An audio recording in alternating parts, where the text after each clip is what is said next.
Okay, the first story this morning revolves around the president. The president seems to be making a U-turn right now. Last week he If made not you, series of appointments, about 8 names, and about 6 of them were northerners. And we're like, okay, okay, okay. And yesterday, Engineer Abdullahi Garba Ramat has been appointed the new chairman, chief executive officer of the Nigerian Electricity Regulatory Commission, NERC. Engineer Ramat is 39 years old. I think for me that's the sweetest part. An electrical engineer, an administrator with PhD in strategic management, amongst other qualifications. Okay, so we say congratulations to Abdullahi.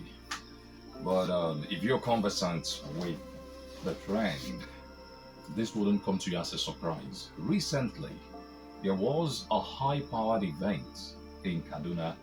Practically all the northern politicians assembled in Kaduna for, I think it's a memorial lecture or something. Amadu Bello Memorial Lecture. Exactly. One of the series, or the latest in the series of that lecture.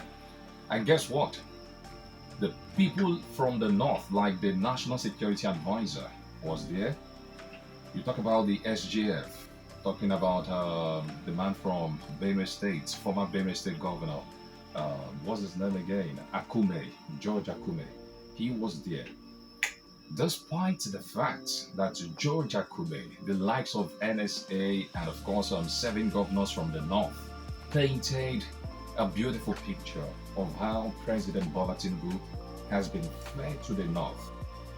We had people from the ACF, the Arewa Consultative Forum, who were bold enough to look at the president's representative, George Akume, and of course the National Security Advisor, to say, despite all these beautiful things you people have said, the North is still shortchanged.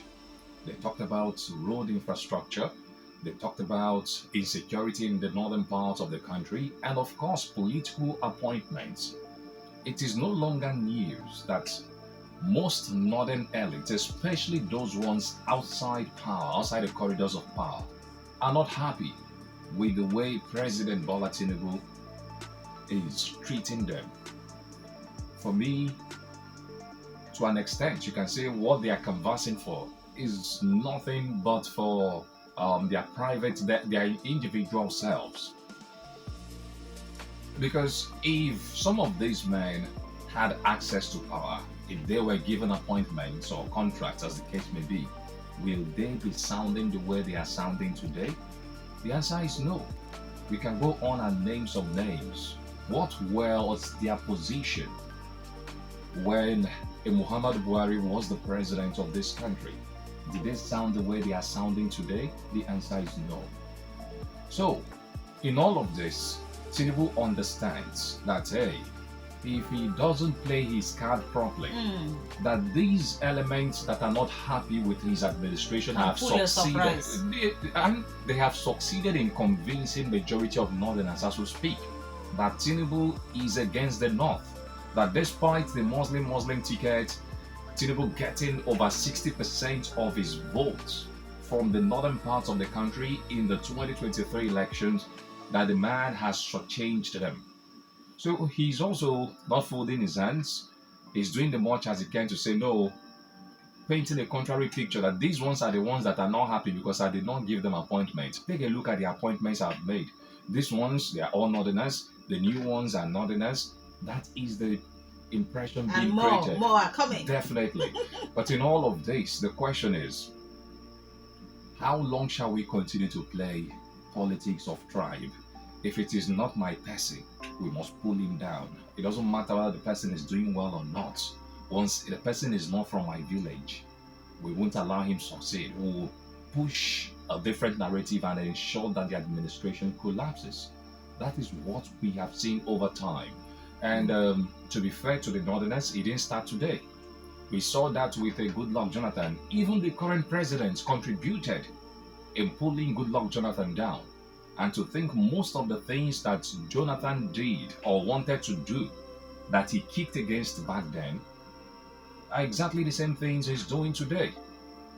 We can list and list, but I just want to believe that Tinubu, unlike Jonathan, would be careful.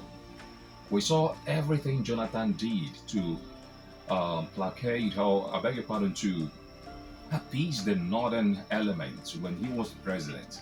At the end of the day, they still voted the way they wanted. So sometimes um, it is better to embrace those who call you friends and draw the line between you and your enemies. So whatever that is happening to you, you know where it is coming from. That was the lesson Jonathan failed to understand or to learn from. Well, people would always tell you, Tinubu is not Jonathan. He would do things differently. Let's see how it goes. If all these appointments would end up appeal to the conscience of northern elements, time will definitely tell.